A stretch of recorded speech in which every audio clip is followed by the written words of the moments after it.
that. Dark things called dark things. Oversized revolvers and shaved-down devil horns are coming back, baby.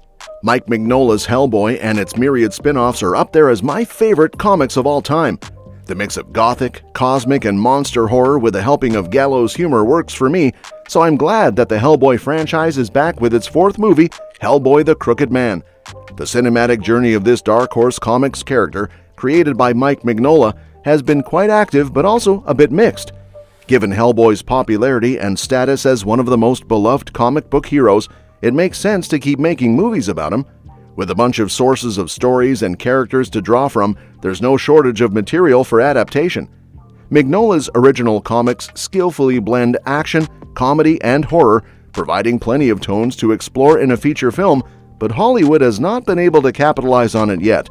But this could change with the new fourth movie, Hellboy the Crooked Man. Check it out, and then we can talk about it. Something in these hills. Something haunted. Evil.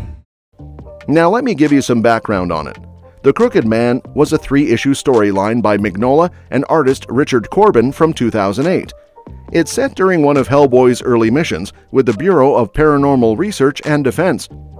In Part 1, set in the Appalachian Mountains of Virginia in 1958, Hellboy is in a cabin with a girl who's been cursed by a witch. A local woman mentions that it must have been Cora Fisher who was involved since they'd been seen arguing. A wanderer named Tom Farrell finds a witch ball and shows it to Hellboy. Tom explains to the locals how to lift the curse from the witch ball while he and Hellboy set out to find Cora.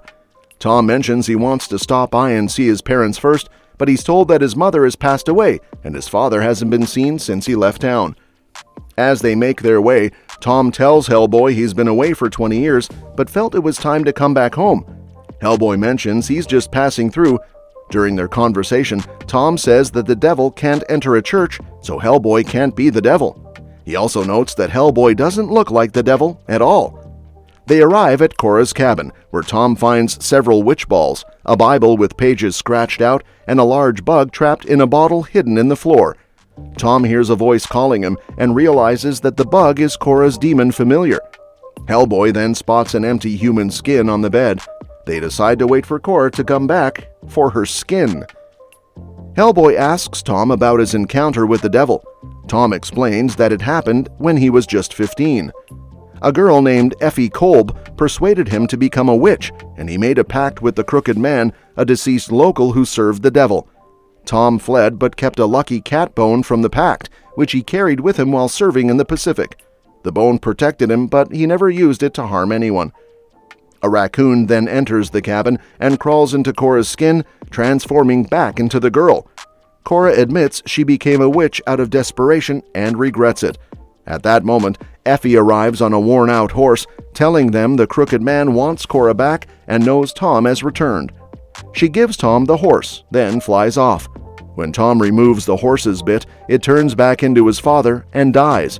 Tom, Hellboy, and Cora then head up the mountain to the church to bury Tom's father. In Part 2, Hellboy, Tom, and Cora trek up the mountain through the woods. As they reach the coal mines, Cora hesitates, scared to go further. Tom explains that the mines are home to the Melungian witches, descendants of the original Roanoke settlers. They push on, but suddenly the sky darkens and night falls. The witches call out to Cora from the mines, and she transforms into a swarm of insects, snakes, and frogs that attack Hellboy. Tom uses his lucky bone to drive the creatures away. Effie then appears, telling Tom that even if he didn't owe the Crooked Man before, he does now. Hellboy shoots Effie, and he and Tom make their way to the church. The priest informs them that a girl had already predicted their arrival and that Cora's ghost is inside the church. As witches begin to surround the church grounds, the priest notes that they can't touch holy ground. Just as Hellboy is about to confront the witches, the Crooked Man shows up, declaring he's there to collect Tom's debt and isn't scared of Hellboy. In the last part, Part 3, the Crooked Man taunts Tom, reminding him of their deal and demanding payment. The priest insists that Tom now belongs to the Lord, but the Crooked Man isn't impressed. Annoyed, Hellboy steps outside the church, only to have pickets from the fence fly at him and stab him. Enraged, the priest challenges the Crooked Man directly, demanding he either come into the church to take Tom or go back to hell. The Crooked Man tries to bribe the priest, offering a treasure that bursts from the church floor, but the priest remains steadfast. The Crooked Man then makes the priest 20 years younger and restores his eyesight, but still, the priest doesn't waver. He even resurrects a young woman to tempt the priest, but soon all the dead buried in the churchyard rise from their graves as the witches bring back their past sins. Hellboy and Tom fight off the reanimated corpses. The Crooked Man tries to strike a new deal with Tom and tells Hellboy that everyone knows he's the devil. Reverend Watts figures out that the Crooked Man is more interested in the bone than in Tom's soul. The bone has demonic power, and the Crooked Man, being miserly, can't stand the thought of Tom having even a bit of that power, even if it's not being used. Watts takes the bone from Tom, infuses it with the Holy Spirit to purge its evil, and consecrates a shovel, which he hands to Hellboy. Hellboy uses the shovel to strike the Crooked Man, making him vanish instantly while the witches flee. The next morning, the priest, Tom, and Hellboy bury Tom's father. Afterwards, Tom and Hellboy head into the woods to dispose of the cat bone. They enter the Crooked Man's house and find a tentacled monster clutching jars of money. Tom throws the now consecrated bone to the Crooked Man, who, along with his gold, disappears. On their way back to the church, Hellboy encounters Effie, who has aged significantly without the Crooked Man's power. Tom puts the bit and bridle on her, and she transforms into a horse. Hellboy and Tom then leave her behind, painting "Beware, I am a witch" on her side. Given the story, it seems that Hellboy the Crooked Man is shaping up to be a very faithful and compact adaptation of that specific arc. On the surface, that's a positive move. One of the main problems with the 2019 film was its attempt to adapt too many different stories, including The Wild Hunt, which is one of the longest and most epic in the Mignola universe. Focusing on a single adventure and dialing up the horror is definitely a solid approach. But it's clear from the get-go that Hellboy the Crooked Man is working with a very low budget, though it seems to make the most of what it has. It's worth noting that the film comes from Ketchup Entertainment, which might explain some of the constraints. Brian Taylor, known for his work on the Crank films, is directing and co-writing with Mignola and Christopher Golden.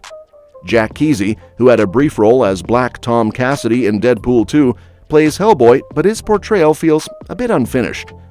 It's definitely a possibility that Hellboy the Crooked Man could turn out well, especially since it seems to be concentrating on the horror elements. This is a smart move after the last film's mix of dark fantasy elements that didn't quite hit the mark. While a focused one-off story is great, it would be amazing if a future live-action adaptation really captured the tone of the comics. We'll have to wait until the film is released later this year to see if it manages to do that. But let me know what you think about the first look that we have got in the comments. Also, make sure to like and subscribe to the channel and share this video with your Hellboy friends. That's all for today. We'll see you in the next video.